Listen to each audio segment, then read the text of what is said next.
नमस्कार. मी भारती सहस्त्रबुद्धे. आनंदाचं पानच्या या खास भागात तुमचं स्वागत आहे. 15 ऑक्टोबर म्हणजे वाचन प्रेरणा दिवस. त्या दरम्यानचा आपला हा आनंदाचं पानचा भाग आहे आणि म्हणूनच खास आहे.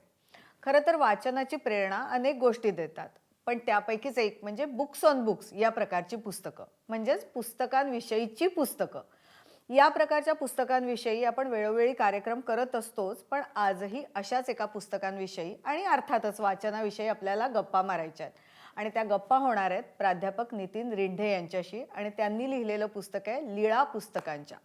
खरं तर जागतिक वाङ्मय आपल्याला वाचायला मिळावं, त्यात काय वेगळं आहे ते वाचायला मिळावं, अशी सगळ्यांचीच इच्छा असते. पण त्या पुस्तकांविषयी माहिती देणारं आणि अर्थातच वाचन संस्कृतीबद्दल माहिती देणारं हे पुस्तक आहे. तेव्हा याविषयी गप्पा मारूया नितीन रिंढे सरांशी. सर, स्वागत आहे तुमचं आनंदाचं पानमध्ये. जसं मी तुम्हाला सांगितलं की आजच्या आपल्या गप्पा वाचन प्रेरणा दिनाच्या निमित्ताने होणार आहेत आणि मी जेव्हा तुमच्याशी बोलली तेव्हा मला माहिती नव्हतं, मात्र मला नुकतंच कळलंय की उत्तम वाचक असा एक पुरस्कार तुम्हाला नुकताच मिळालेला आहे. तेव्हा त्यासाठी खूप अभिनंदन. आणि अर्थात आजच्या गप्पा लीळा पुस्तकांच्या, हे जे तुमचं पुस्तक आहे बुक्स ऑन बुक्स पद्धतीचं जे पुस्तक आहे त्याच्या निमित्ताने होणार आहेत. अगदी पहिला प्रश्न की जागतिक साहित्यात ज्या बुक्स ऑन बुक्स पद्धतीची ही जी पुस्तकं आहे याविषयी आपण मराठी वाचकांसाठी लिहिलं पाहिजे, त्यांच्यापर्यंत ही पुस्तकं हे लेखक पोचले पाहिजे असं तुम्हाला प्रामुख्याने का जाणवलं? कुठल्या लेखकांमुळे जाणवलं का? कशामुळे जाणवलं? ती लीळा पुस्तकांच्या ह्या पुस्तकामध्ये ज्या पुस्तकांविषयी मी लिहिलेलं आहे ती बहुतेक सगळी पुस्तकं ही पुस्तकांविषयीची पुस्तकं आहेत. म्हणजे बुक्स ऑन बुक्स अशा प्रकारची ती कॅटेगरी आहे आणि अशा प्रकारची पुस्तकं मराठीमध्ये फार कमी लिहिली गेलेली आहेत. पूर्वी प्रियोळकर किंवा सगम मालशे अशा लेखकांनी पुस्तकं लिहिलेली होती. गोविंद तळवलकरांनी काही पुस्तकांविषयी लिहिलेलं होतं. परंतु जितकी वैविध्यपूर्णता आपल्याला पाश्चात्य साहित्यामध्ये बुक्स ऑन बुक्सविषयी दिसते तितकी मराठीमध्ये नव्हती. आणि ती आम्ही इंग्रजीमधून वाचत असताना जाणवायचं की अशा तऱ्हेची पुस्तकं मराठीत नाही आहेत. त्यामुळे मग असा विचार झाला की निदान ह्या पुस्तकांचा परिचय तरी आपण मराठी वाचकांना करून देऊ, की जेणेकरून आपल्याला मराठी वाचकांना मराठी वाङ्मयीन संस्कृतीला अशा तऱ्हेच्या एका वेगळ्या साहित्य प्रकाराची आणि त्यातला जो आनंद आहे त्या आनंदाशी त्यांचा परिचय होईल, ओळख होईल. आणि म्हणून त्या इराद्यानं मी त्याविषयी लिहायला सुरुवात केली. सुरुवातीला तो वर्तमानपत्रामधला एक कॉलम होता. दैनिक प्रहारच्या सोमवारच्या बुकमार्क या पुरवणीमध्ये मी लिहित असे. त्यामुळे त्यावेळी काही हे पुस्तक करावं असं डोक्यात नव्हतं. परंतु नंतर मग लोकवाङ्मय ग्रहाने त्यामध्ये पुढाकार घेतला आणि लीळा पुस्तकांच्या हे पुस्तक त्यातून सिद्ध झालं. जवळजवळ एक 20-22 लेख मी त्या काळामध्ये लिहिले होते. ते सर्व ह्या पुस्तकामध्ये आहेत. आणि आता त्याच्या 2 आवृत्त्या आल्या. मला थोडंसं एक भीती होती की किंवा असं म्हणूया की फारशी अपेक्षा नव्हती या पुस्तकाबद्दल. मराठीमध्ये हे पुस्तक कितपत वाचलं जाईल याबद्दल शंका होत्या. याचं कारण असं की मराठीमध्ये वाचक कमी कमी होत चाललेलं आहे. पुस्तकांविषयीचं प्रेम फारसं आपल्या समाजामध्ये नाही अशी साधारणतः आपली समजूत असते आणि ती खरी आहे. माझीही तशीच समजूत आहे. परंतु आश्चर्य असं की हे पुस्तक बरंच लोकप्रिय झालं. त्याच्या लागोपाठ 2 आवृत्त्या आल्या आणि आता 3री आवृत्ती पपायरस प्रकाशनाने त्याची काढलेली आहे इतक्या वर्षानंतर. 2017 साली पहिली आवृत्ती आली आणि आता 3री आवृत्ती आली आहे. ती डिलक्स आवृत्ती आहे. ती संपूर्ण रंगीत स्वरूपात आणि त्यामध्ये 2 अधिकचे लेखही आहेत आणि तीसुद्धा हातोहात खपते आहे. हे बघून मला फार आनंद होतो आहे. याचा अर्थ मराठी समाजामध्ये वाचक अजूनही आहे याची खात्री यामुळे मला पटलेली आहे. सर, तुम्ही आता जसं सांगितलं तसं एक 20-22 पुस्तकांचा उहापोह, त्यांची माहिती या पुस्तकाच्या माध्यमातून देण्याचा तुम्ही प्रयत्न केला आहे. मात्र आपण जागतिक साहित्याचा जेव्हा विचार करतो तेव्हा असे काही लेखक किंवा एखादा लेखक किंवा एखाद्या देशातली संस्कृती असं काही आहे का जे तुम्हाला वाटलं की ते आवर्जून मराठी वाचकांनी वाचलंच पाहिजे आणि त्याच्यासाठी या सगळ्या पुस्तकाची निर्मिती झाली, असं काही आहे का? खरं तर बुक्स ऑन बुक्स हा प्रकारच इतका व्यापक आहे. त्यामध्ये इतकी शेकडो आणि हजारो प्रकारची पुस्तकं आहेत की त्यातनं मी निवड केली आहे. 20-22-25 पुस्तकांवर मी लिहिलं आहे. तेच माझं सांगणं आहे की ही 20-25 पुस्तकं महत्त्वाची आहेत. आता त्यातून पुन्हा तुम्ही म्हणून सांगता येईल की सगळीच महत्त्वाची आहेत. पण आता वॉल्टर बेंजामिनबद्दल मी पहिलाच लेख लिहिला आहे त्या पुस्तकामध्ये. तर बेंजामिनबद्दल लिहिण्याचं कारण असं की बेंजामिन स्वतः अत्यंत अधाशी असा वाचक होता. होरॅशियस वाचक ज्याला इंग्लिशमध्ये म्हटलं, रीडर असं म्हटलं जातं. आणि त्याच्या सर्व साहित्यामध्ये वाचनाविषयी, पुस्तकांविषयीची एक आपुलकी, एक आत्मीयता दिसून येते. तर त्यानं लिहिलेलं समग्र साहित्य हे खरं म्हणजे आपण वाचलं पाहिजे. त्यानंतर उंबर्टो इकोबद्दल मी त्यात अनेक वेळा लिहिलं आहे. उंबर्टो इकोच्या कादंबऱ्या तर प्रसिद्ध आहेतच, परंतु कन्व्हर्सेशन्स विथ उंबर्टो इको असं जे ज्या पुस्तकाविषयी मी त्यामध्ये लिहिलं आहे, जॉक लॅथ कॅरिये आणि उंबर्टो इको यांच्यातला तो संवाद आहे, ते पुस्तक अत्यंत महत्त्वाचं आहे. त्याचंच आणखी एक पुस्तक आहे कन्फेशन्स ऑफ अ यंग नॉव्हेलिस्ट, ते महत्त्वाचं आहे, ज्यामध्ये त्यानं कादंबरीकार म्हणून स्वतःला काय काय प्रश्न पडतात कादंबरीच्या रचनेपासून तर त्यातल्या आशयापर्यंत ते त्यानं सोडवायचा प्रयत्न केलेला आहे. त्यानंतर if on a winters night a traveller नावाचं एक पुस्तक आहे, जी कादंबरी आहे इटालो कॅल्विनोची, ती अद्भुत कादंबरी आहे. अशा तऱ्हेची कादंबरी आपण वाचलीच पाहिजे.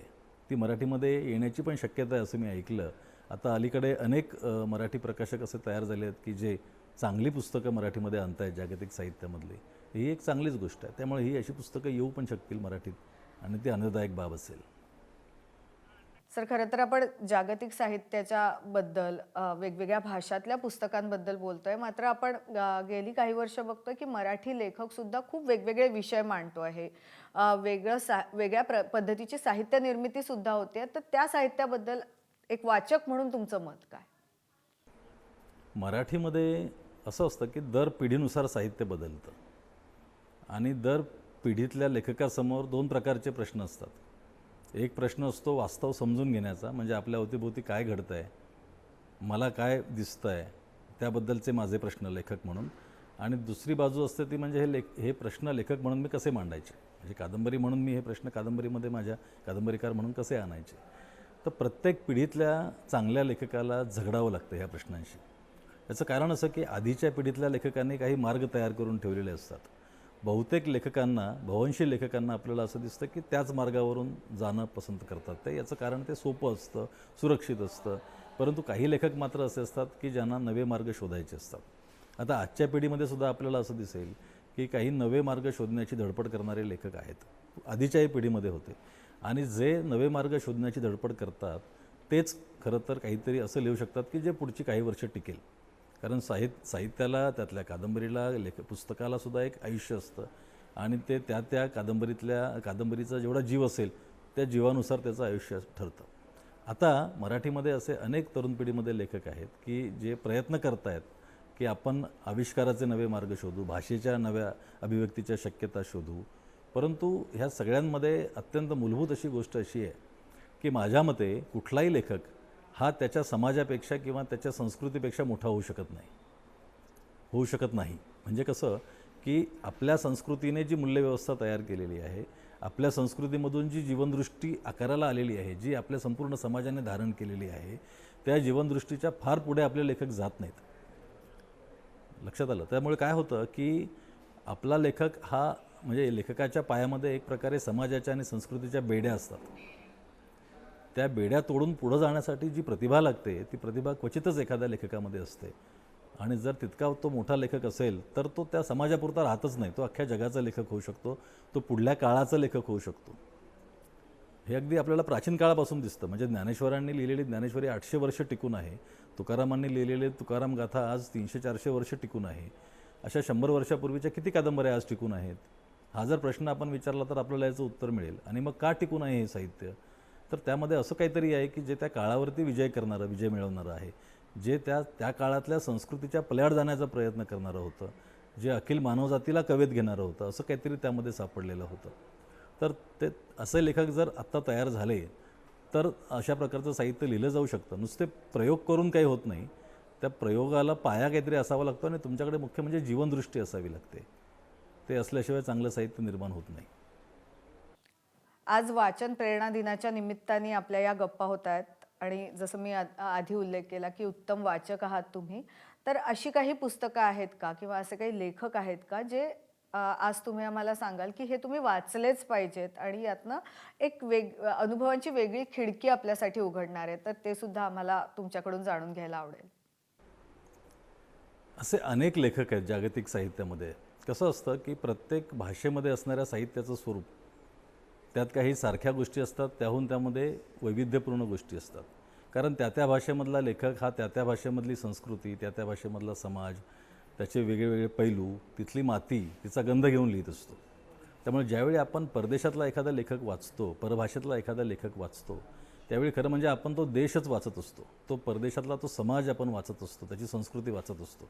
त्यामुळे अगदी म्हणजे ज्याला आपण क्लासिक्स म्हणतो, अशा क्लासिक्सपासून आजपर्यंत असे कितीतरी लेखक आहेत की जे मराठी वाचकांनी वाचले पाहिजेत असं मला प्रामाणिकपणे वाटतं आणि माझ्यासारख्या अनेक वाचकांना ते वाटतं. म्हणजे पूर्वी डोस्टोव्स्की होता, टॉल्स्टॉय होते, यांच्यासारखे लेखक होते, हेमिंग्वेसारखा लेखक होता. त्यानंतर मग लॅटिन अमेरिकेमधले लेखक पुढे आले, गॅब्रियल गार्सिया मार्केससारखा लेखक सगळ्यांनी वाचला पाहिजे असं आपल्याला वाटतं. पण आत्ता या घडीला जरी आपण विचार केला तरीसुद्धा लॅटिन अमेरिकेमध्ये, आफ्रिकेमध्ये किंवा आशियाच्या पूर्व भागामध्ये, युरोपमधल्या वेगवेगळ्या छोट्या छोट्या देशांमध्ये असे अनेक लेखक आहेत. म्हणजे परवा ज्याला नोबेल पुरस्कार मिळालेला आहे तो हंगेरियन लेखक लाझलो क्राझ्ना होर्काई, हा सुद्धा खरं म्हणजे मराठीमध्ये वाचला गेला पाहिजे. अर्थात त्याचं भाषांतर करणं फार अवघड आहे, कारण त्याची भाषा हंगेरियनमधून इंग्रजीमध्ये भाषांतर करतानाच, ते वाचतानाच आपल्या लक्षामध्ये येतं इंग्रजीतलं त्याचं भाषांतर, की हा लेखक मराठीमध्ये आणणं फारच अवघड आहे. अत्यंत कॉम्प्लेक्स, व्यामिश्र अशा प्रकारचं लेखन त्याचं आहे. पण अशा तऱ्हेचे थोर लेखक जेव्हा मराठीमध्ये येतील तेव्हा आपोआपच मराठी साहित्याचा म्हणून एक जो दर्जा आहे त्याच्यासमोर अनेक मापदंड नवे उभे राहतील. कारण कसं असतं की आपला दर्जा कमी आहे आणि त्यांचा श्रेष्ठ आहे असं मला म्हणायचं नाही आहे, परंतु प्रत्येक भाषेतलं साहित्य हे आपापल्या परीने आपापलं वास्तव आणि आपापलं जीवनदर्शन मांडण्याचा प्रयत्न करत असतं. त्यात काही लेखक, काही समाज, काही संस्कृती ह्या खूप पुढे निघून गेलेल्या आहेत. त्यामुळे जे पुढे निघून गेले आहेत त्यांचा आदर्श जर आपण ठेवला किंवा त्यांच्याकडे आपण जर कुतूहलाने पाहिलं तर आपल्याला बऱ्याच गोष्टी मिळू शकतात. सर, खरंच आज या आनंदाचं पानमध्ये एक वेगळ्या पद्धतीच्या गप्पा आपल्या झाल्या, जागतिक साहित्याबद्दल गप्पा झाल्या, वेगवेगळ्या भाषांमधल्या साहित्याबद्दल गप्पा झाल्या आणि खूप वेगळी माहिती तुमच्याकडनं आम्हाला मिळाली. तेव्हा आज आम्हाला वेळ दिलात त्यासाठी खूप आभार आणि तुम्ही जे काही पुढे तुमचे प्रोजेक्ट्स आहेत, लिखाण आहे, त्या सगळ्यासाठी खूप शुभेच्छा. वाचन प्रेरणा दिनानिमित्तच्या गप्पांनंतर आता वेळ आहे एका वेगळ्या पुस्तकाविषयी गप्पांची माहिती घेण्याची. पुस्तकाचं नाव आहे हैदराबाद मुक्ती संग्राम मराठवाडा पर्व. भारतीय स्वातंत्र्योत्तर लढ्यातील प्रादेशिक सहभागाचं वेगळेपण म्हणजेच या पुस्तकाचं वैशिष्ट्य आहे. त्यात प्रामुख्याने महिला, दलित, वृत्तपत्र या सगळ्यांचा सहभाग आहे. स्वामी रामानंद तीर्थ, गोविंदभाई सराफ यांच्या कार्यावर सुद्धा या पुस्तकातून प्रकाश टाकला गेलाय. हे पुस्तक डॉक्टर बिरुदेव महादेव कोकरे आणि डॉक्टर वी ल धारूरकर या दोघांनी मिळून लिहिलंय. तेव्हा या पुस्तकाविषयी, या पुस्तकाचे लेखक डॉक्टर कोकरे यांच्याकडूनच जाणून घेऊया. हैदराबाद मुक्ती संग्राम मराठवाडा पर्व ह्या पुस्तकाच्या अनुषंगाने एक प्रादेशिक समतोल साधण्याचा प्रयत्न ह्या पुस्तकामध्ये केलेला आहे.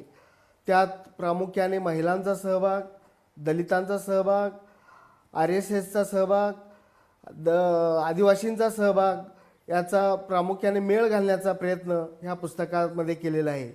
गोविंदभाई सराफ, स्वामी रामानंद तीर्थ यांच्या कार्याचा आढावा घेत असताना ह्या पुस्तकात प्रामुख्याने त्यांच्यावरती प्रकाश टाकण्याचा प्रयत्न केलेला आहे.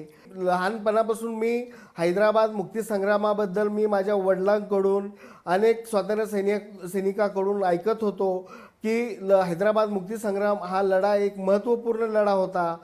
त्याबद्दल मी ऐकत असताना या पुस्तकाबद्दल, यामध्ये प्रामुख्याने आमच्या गावातील अनेक स्वातंत्र्य सैनिक होते, तर ह्या स्वातंत्र्य सैनिकाबद्दल त्यांची माहिती मी अनेक वेळा ऐकलेली होती.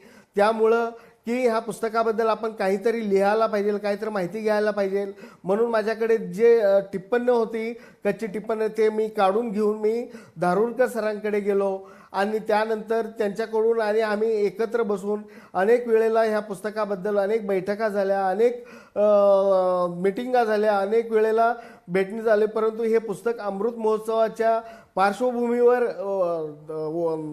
त्याचं प्रकाशन व्हावं अशी प्रामुख्याने आमची इच्छा होती. परंतु यामध्ये अनेक अडचणी आल्या. अनेक वेळेला आम्हाला नोकरीच्या मुळे अनेक अडचणी त्यामध्ये आल्या.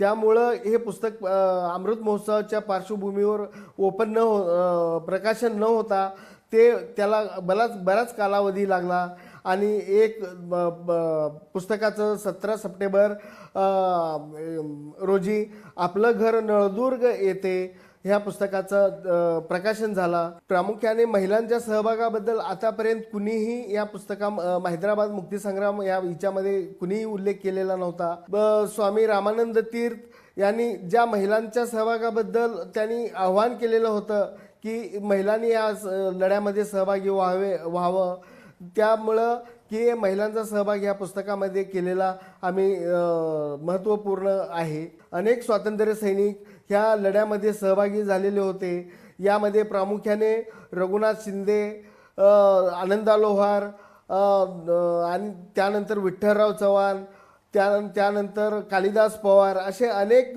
थोर स्वातंत्र्य सैनिक या लढ्यामध्ये सहभागी झाले आणि त्यांनी रझाकाराच्या विरोधात मोठा लढा आमच्या मड्डी सलगर ह्या गावामध्ये त्यांनी केलेला होता. यामुळे हे पुस्तक एक महत्त्वपूर्ण दलितांच्या सहभागाबद्दल महत्त्वपूर्ण झालेला आहे असं मला वाटतंय. हैदराबाद मुक्तीसंग्राम हा लढा विशेषतः कुठल्याही समाजाचा किंवा कुठल्याही प्रादेशिक पक्षाचा न राहता सर्वसमावेशक सर्व समाजांनी यामध्ये एकत्रित येऊन लढा दिलेला होता. असा महत्त्वपूर्ण लढा हा या पुस्तकामध्ये दिसून येतो. म्हणून आजच्या तरुणांना किंवा आजच्या वाचकांना मी आव्हान करतो की ह्या पुस्तकामध्ये सर्व समावेशक सर्व बाबींचा सर्व घटकांचा विचार केल्यामुळे हे पुस्तक एक महत्त्वपूर्ण पुस्तक झालेलं आहे. त्यामुळं ह्या पुस्तकाबद्दल आपण सर्वांनी वाचावं, माहिती घ्यावी आणि एक त्याबद्दल आपलं मत मांडावं असं मी आव्हान करतो. ज्या उणीवा आहेत त्या माझ्या आहेत, आमच्या आहेत असं मी समजून मी त्याचं नम्रपणे स्वीकार करतो आणि आपण याचं पुस्तकाचं एक वाचन करावं किंवा त्याचं स्वागत करावं असं मी आवाहन करतो. आणि आता वेळ झाली आहे ती लक्षवेधी पुस्तकं कोणती ते जाणून घेण्याची. आजचं पहिलं पुस्तक आहे राजहंस प्रकाशनाचं एक आगळं वेगळं पुस्तक. या पुस्तकाचं नाव आहे वसुंधरेचे शोधयात्री. आपल्या शोधयात्रांमधून नवा इतिहास घडवणाऱ्या शोधनायकांची गाथा म्हणजे हे पुस्तक. या पुस्तकाचे लेखक आहेत डॉक्टर अनुराग लव्हेकर. दुसरं पुस्तक आहे मनोविकास प्रकाशनाचं बांधावरची झाडं. या आहेत अनोळखी झाडांच्या अनोळखी गोष्टी. Doctor V.N. शिंदे यांचं हे पुस्तक आहे. तिसरं पुस्तक आहे परममित्र प्रकाशनाचं लेखक रघुवीर कुल यांचं अगोचर किशोरची गोष्ट. आणि चौथा कथासंग्रह ग्रंथाली प्रकाशनाच्या कथासंग्रहाचं नाव आहे प्रवाही आणि हा मृण्मयी भजक यांनी लिहिलेला कथांचा कथासंग्रह आहे. वेगवेगळ्या नात्यांमधल्या सुखावणाऱ्या गोष्टी फार वाचनीय आहे. तेव्हा या चारही पुस्तकांचा आस्वाद नक्की घ्या. वाचन प्रेरणा दिनानिमित्त आज एक वेगळा प्रयोग आपण केला. उत्तम लेखकांबरोबरच वाचक काय वाचतात हे देखील आपण सांगण्याचा प्रयत्न केला. तो प्रयत्न आपण पुढेही सुरू ठेवणारच आहोत. तेव्हा पुढच्या भेटीपर्यंत वाचत राहा. धन्यवाद.